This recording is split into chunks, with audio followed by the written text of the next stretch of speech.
Live from Gahanna, WGLH TV presents Lincoln Live. With Natalie Fogel and Ray Tadako.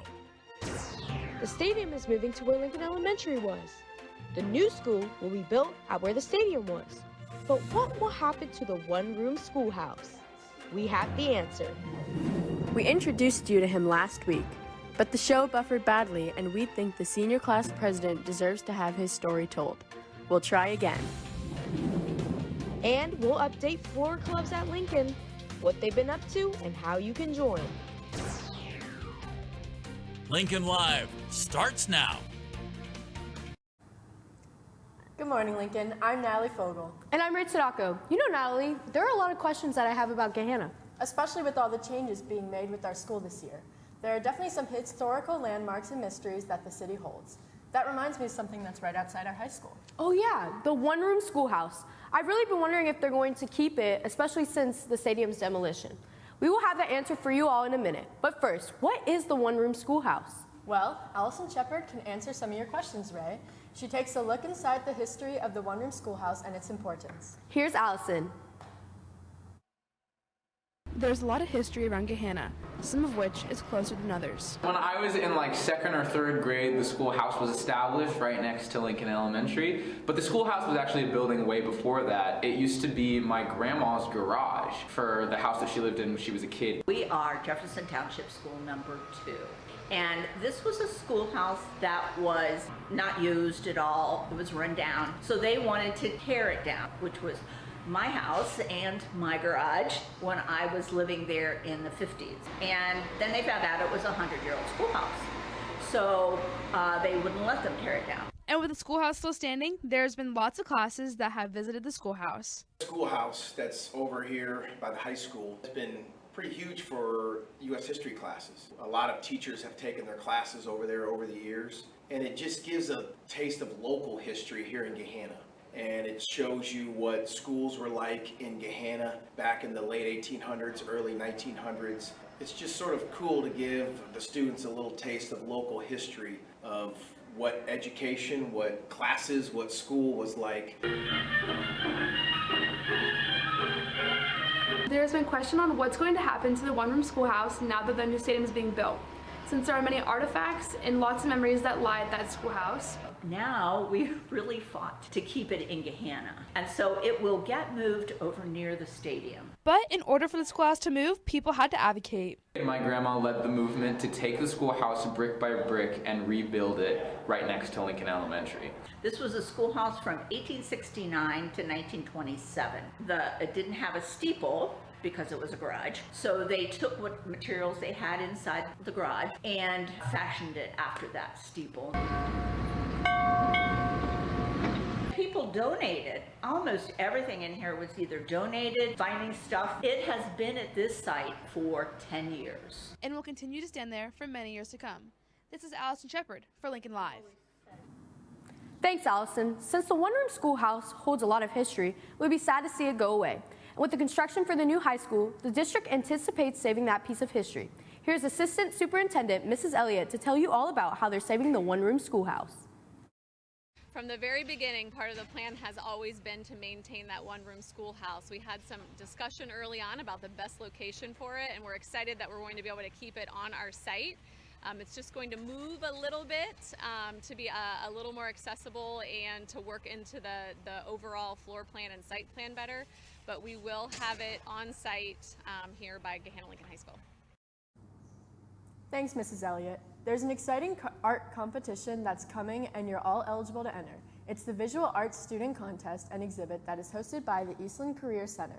It's a virtual contest, so if you create a great traditional painting or drawing, you'll have to take a photo of your entry.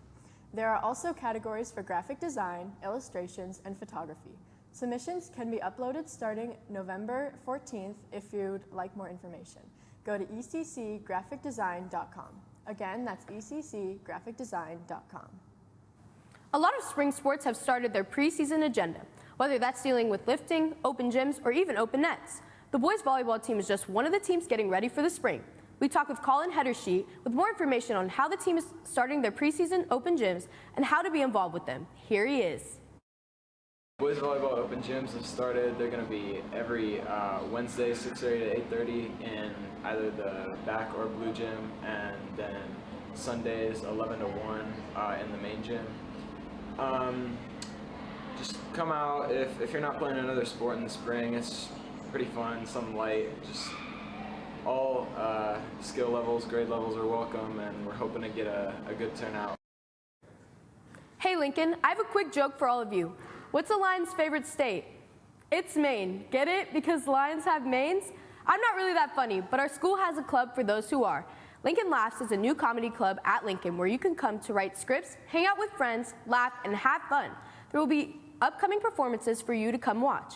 We talked to student leader Madison Miller to give us more information. Here she is.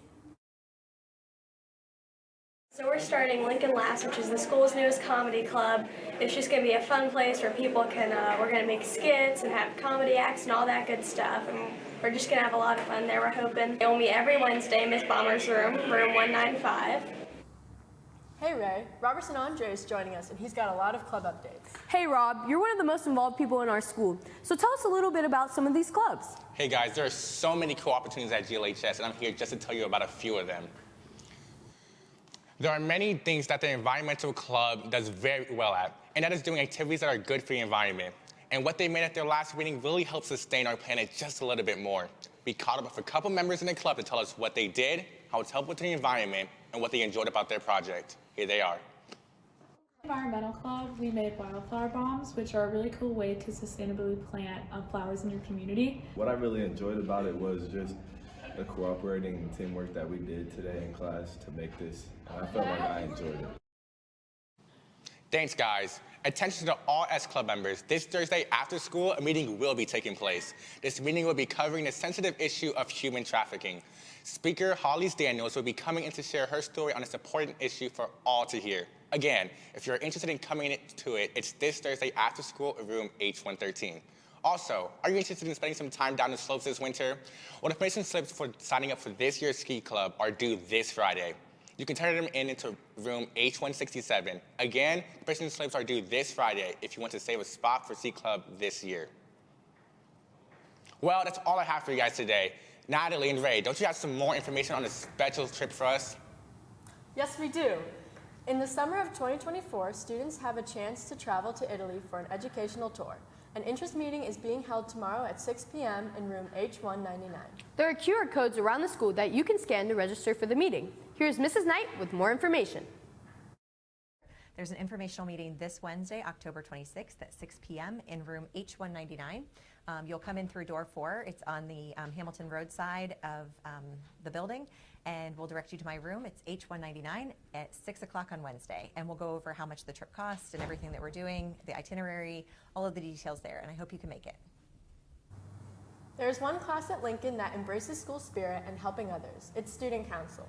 And they're led by their president, who guides them and helps them create all the fun things that they do. That's right. And with the new Student Council president helping both students and teachers, Caleb Triplett wanted to share how someone who impacts the school so much is making a difference every day. Here's Caleb. There are over 40 clubs here at Lincoln, and one of the most important ones is Student Council. In this new school year, there's a new face of Student Council, Blake Briel, who not only is impacting the school, but other people. He's impacted me a lot. He's always kind of been a role model for me because in a lot of the clubs and outside of school organizations I've done, he's been in a leadership role before I joined. And then, at least in Scouts and now the club, he's kind of handed off the reins to me. And so he taught me how to do a lot of the leadership roles and a lot of the techniques with things, and then kind of left the responsibility with me. And that's changed my life quite a bit. Blake has impacted me because he keeps me motivated, and everyone, there's a lot of people in Student Council and through everything that he does that has a lot going on. And I know personally that I do, and we've been through like some of the same like similar things, like just with the stress of everything. And he could have a terrible day, and I could have the slightest inconvenience in my day, and he's the first person to ask me how my day is, to hug me, tell me everything's gonna be okay, and he has such a way with his words. But not only is he impacting students and teachers, but students and teachers are impacting him. I think the person who's impacted me the most at the high school was my student council advisor for 3 years, Mrs. Hawkins Newman. Obviously, I had her for student council for 3 straight years. I got to know her very well, but she also saw me at my very highest and lowest points at all of my time in high school. She was there when my dad had passed away my freshman year and was a very close person to me who actually helped me get through that time. And a voice of reason is what he needed. Following his dad passing away, he really needed to step up, not only at school, but at home. He was already mature. He was already focused. I think that made him a little more focused. I also think it made him more appreciative of everyday things in our lives, because I think that he saw that how important family is and everything. And he's a great big brother to his 2 younger brothers. I think that he just learned to appreciate things more. And I think that's common with anyone who loses a close family member, especially a parent. I had to really learn how to be a leader. All my life, I really like to be a part of something, but I usually took a backseat kind of position, so that way I could just do the work and get on with things and help other people and interact with other people, but I was never a true leader. When my dad had died, I had to take on a fatherly role in my household where I had to both take care of my brothers and take care of the household. And so I had to learn a lot more what it meant to actually lead the house. And being a leader at home really shines through on what he does here at Lincoln. This is Caleb Triplett for Lincoln Live. Thanks, Caleb. Well, that's all we have for you guys today. Enjoy homeroom tomorrow, and just a reminder that there's a Green Dot training tomorrow if you received an invitation. Bye.